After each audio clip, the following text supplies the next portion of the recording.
Let's meet at the library. Okay. Hi everyone, it's Julia and welcome to my channel Shakespeare and Such.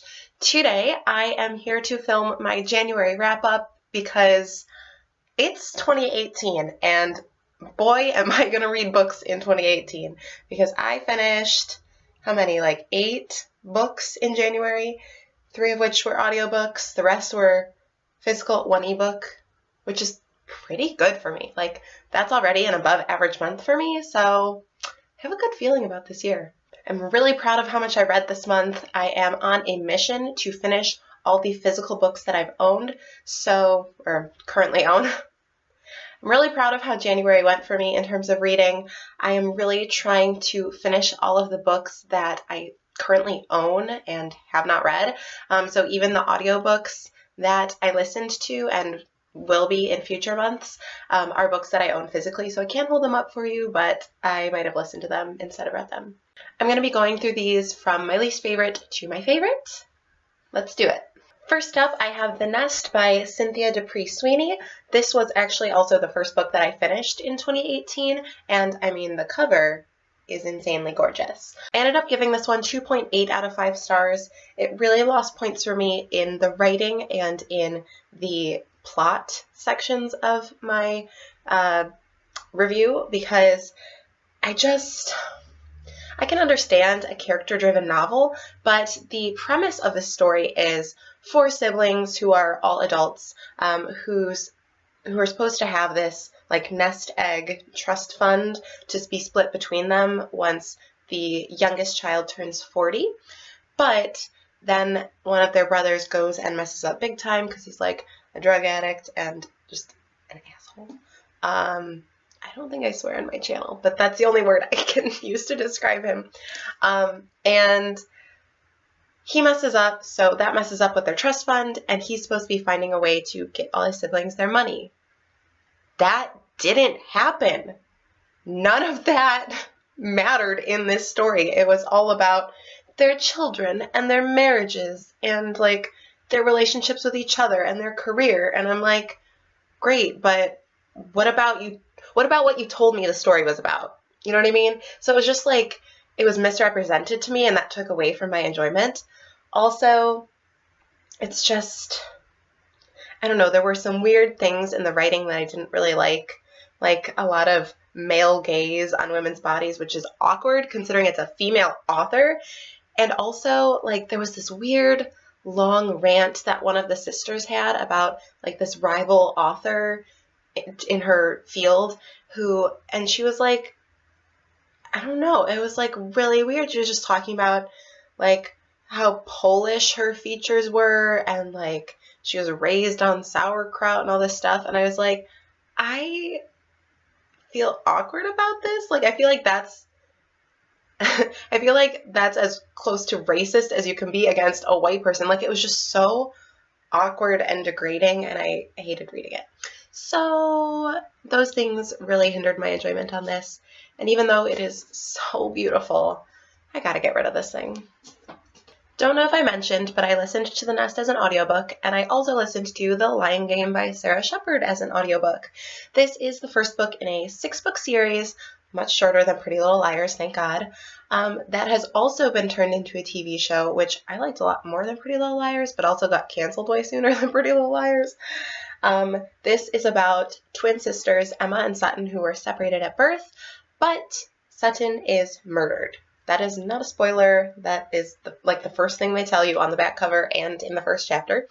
And yeah, Emma has to basically take her sister's place and pretend to be Sutton to try to figure out how she died, who killed her. Like, it's dramatic. This is really good premise. It just lost points for me based on the characters who were very flat and one-dimensional and they were all just stereotypes. And then also, just the writing was kind of cheesy, and it was very, like, if you ever read the Click series as a kid or like Gossip Girl books, when they just like drop designer name brands and like really specific things to be like, see how cool and rich they are, they have this. But then if you read it a decade later, it's just kind of awkward, and you're like, oh, she was wearing Abercrombie and Fitch? That's cool. I may eventually continue on in the series because I liked Laurel, who is Sutton's sister, well, adopted sister. Let me make this make sense. Laurel is the biological daughter of Sutton's adoptive parents. And because I liked the TV show so much that I have hopes for this, but we'll see. I won't be continuing it soon. Next up at 3.8 stars, I have Lost Boy by Christina Henry. This is a Peter Pan retelling, kind of told from, not kind of, definitely told from the point of view of Captain Hook, but it's before he was Captain Hook, or rather, he is Captain Hook looking back, telling you the story. And it was pretty good. Like, I liked the writing overall. I really liked the Lost Boy characters, not Peter. Peter sucked, but I liked the Lost Boy characters. And I do think this is a clever retelling to do because I think Peter Pan is one fairy tale hero who can easily be manipulated to be seen as the villain. I mean, especially, like, look at Tinkerbell. She is Tink. In fact, that was my one complaint, one of my complaints was that I thought this book should have had more of Tinkerbell working with Peter. She, like, showed up at one moment because, like, Tinkerbell would be an amazing villain sidekick. She is brutal. So yeah, there were, like, a few things in here that I was just like, it is pretty gory if you're not interested in that. There is a scene involving a cannonball that was very descriptive, and that was like the hardest moment to read.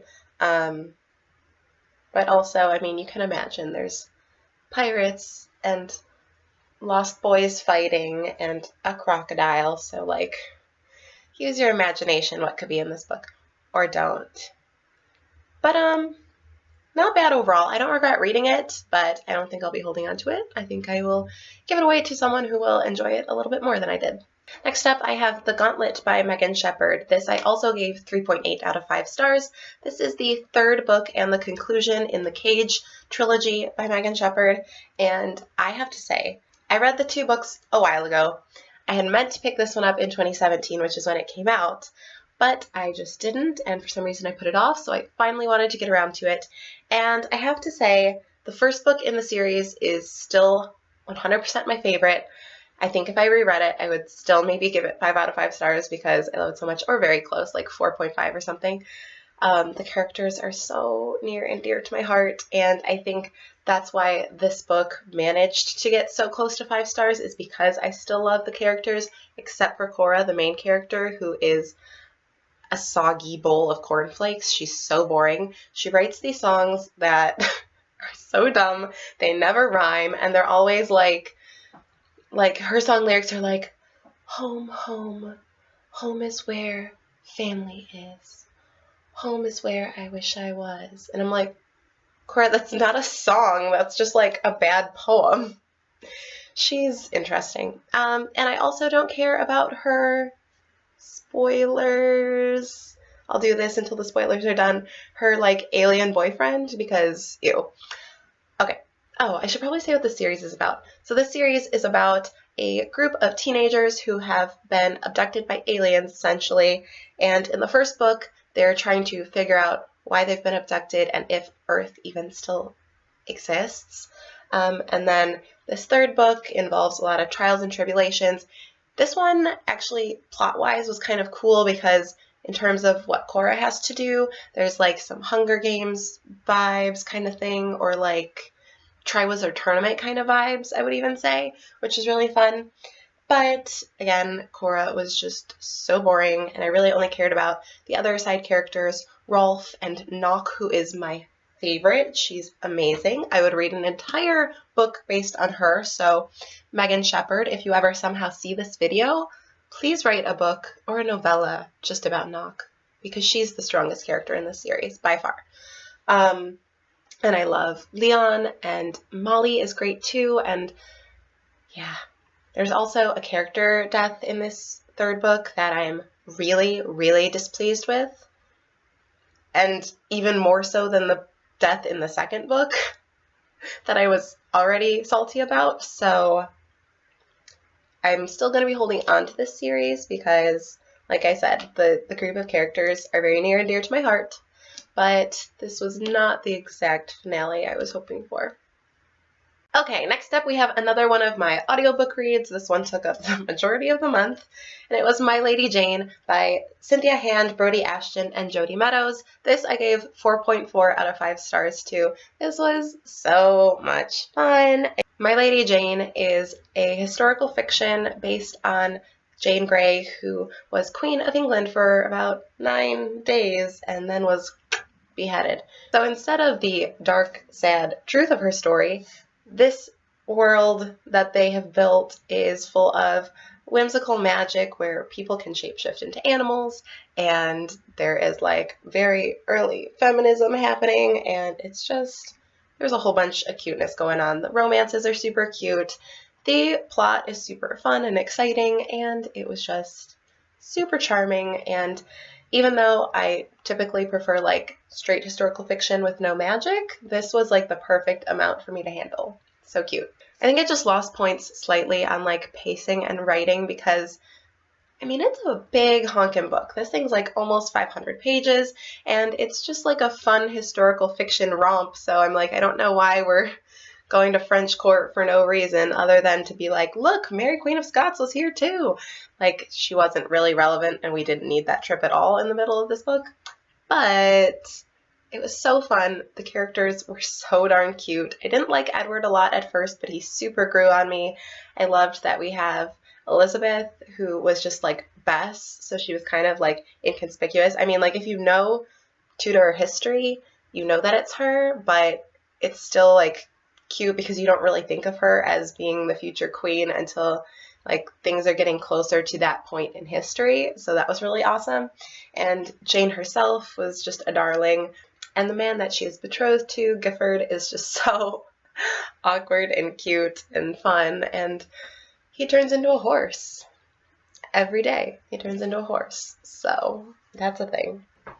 Okay, now get this.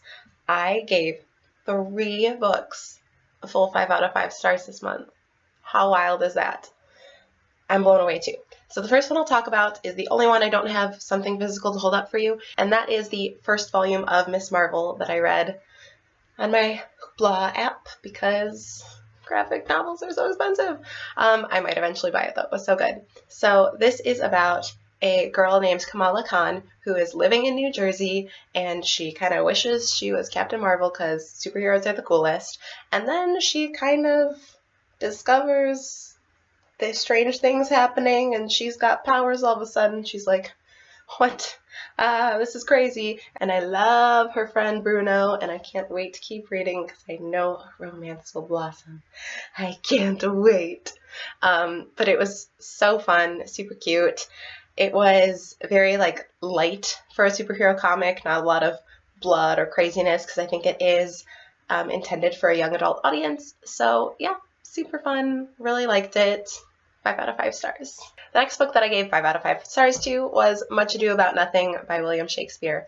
I can't believe that this is the first time I've read Much Ado About Nothing. I started it last year and didn't finish it because I'm a bozo.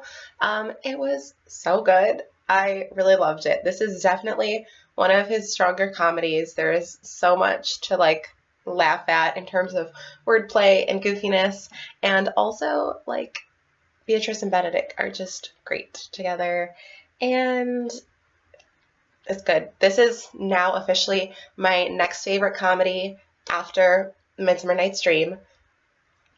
I loved it a lot. I go right into my feelings and I keep forgetting to talk about what the things are actually about. Basically, the stories in Much Ado About Nothing center around Beatrice and Hero, who are cousins, and both of their love lives. Beatrice is very sassy and I don't want to get married and men, and Hero is very sweet and has some confusion in the wooing that is happening for her, and then there is a falsely accused scandal around her, which was exciting, and the way they deal with that was like hilarious to me. And Also, I liked Hero a lot because there were a few parallels between her and Juliet that I found very interesting. And I liked Beatrice because she is like way better than Catherine from The Taming of the Shrew. And yes, this is just a delight. Finally, I have my favorite book of the month, also 5 out of 5 stars, and the only middle grade book that I read this month, so that's weird. It is Snow and Rose by Emily Winfield Martin, and oh my god. Okay, first of all, this book is lovely.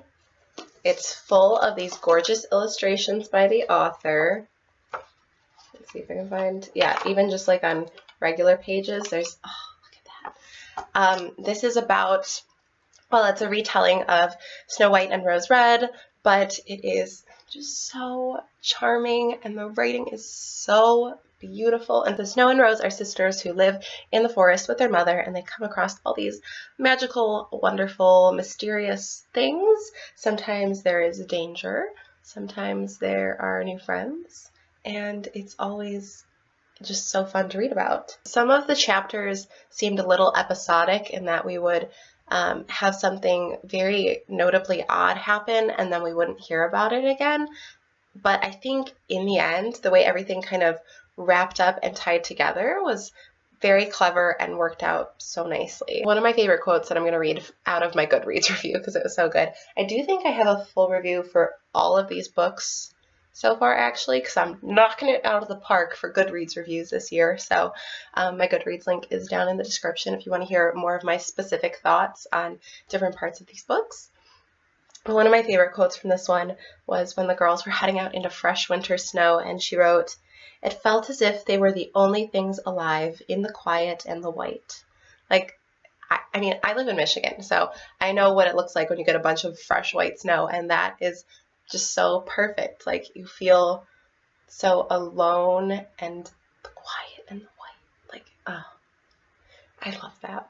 Anyways, this one was exactly my brand of fairy tales. It wasn't about royalty and court politics, which I enjoy from time to time, but it's not my favorite. It was just whimsy and mystery and magic, and it was so beautiful and heartwarming and also really funny. Like, there were a couple things that made me laugh out loud in this book.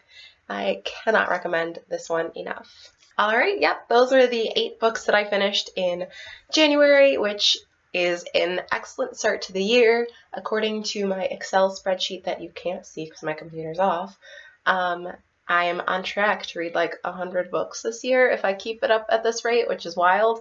I probably won't because I plan on picking up some chunkers, probably War and Peace this summer when I have a lot of time. Pray for me. I would love to hear your thoughts on any of these books or what you read in January if you have any recommendations, because I'm all about recommendations, even though I just said I'm all about reading the books I already own. But maybe I own a book that you're going to recommend to me, and then I can really look forward to it. See? This will work out great. All right. Thank you so much for watching. Please subscribe, like this video if you enjoyed it, leave a comment, and you'll see more of me soon. Bye.